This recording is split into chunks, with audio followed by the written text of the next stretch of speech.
This is really the place for all the high-speed networking and interface designers. This is where the board and the chip people get together with the test people and figure out how they're going to make the next fastest thing happen. And right now, all the action seems to be moving up from about 12 to about 28 gigabits per second. And they're all here talking to each other to figure out how to make that work, because you really have to know how the physical board is laid out, as well as what the chip is doing in the signaling. And then the test guys how to figure out what both of those guys are doing so they can figure out how to test it so that you know if it's working correctly. So for years they've all been meeting here, and they've all struggled with getting to gigabit, and now they're all struggling to get up to about 28 gigabit, and it's just going to keep on happening because, you know, we're driving all that stuff forever with our smartphones and tablets and everything else. So there's like no one main challenge, there's like a dozen of them.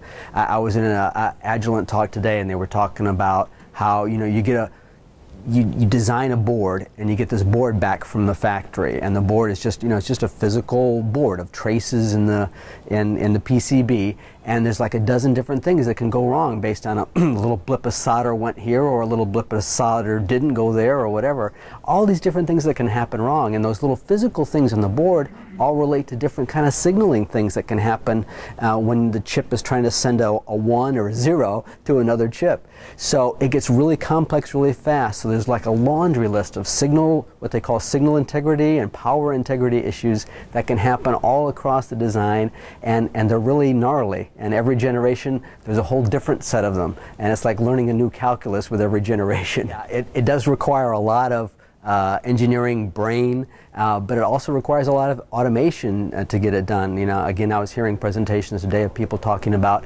trying to integrate multiple tools together, because there's so many different things that people are testing for in the signal and power integrity. There winds up being point tools for each one, and it becomes like overload for the engineer. So there's finding ways to like put together several of those tools into one to try and make it more automated, because it is a huge laundry list of kinds of issues that they're dealing with. With EE Times, we're always interested in news points, and, you know, when something isn't working and there has to be a whole new way, a change, a shift of some kind, that's always interesting for us. You know, it's like with the process technology. You know, we're always asking when we run into the process technology gurus, you know, so how's the 28 nanometer node doing? How's the 14 nanometer? Can we get there? Because every generation, you know, it's really a clean sheet of paper to some extent.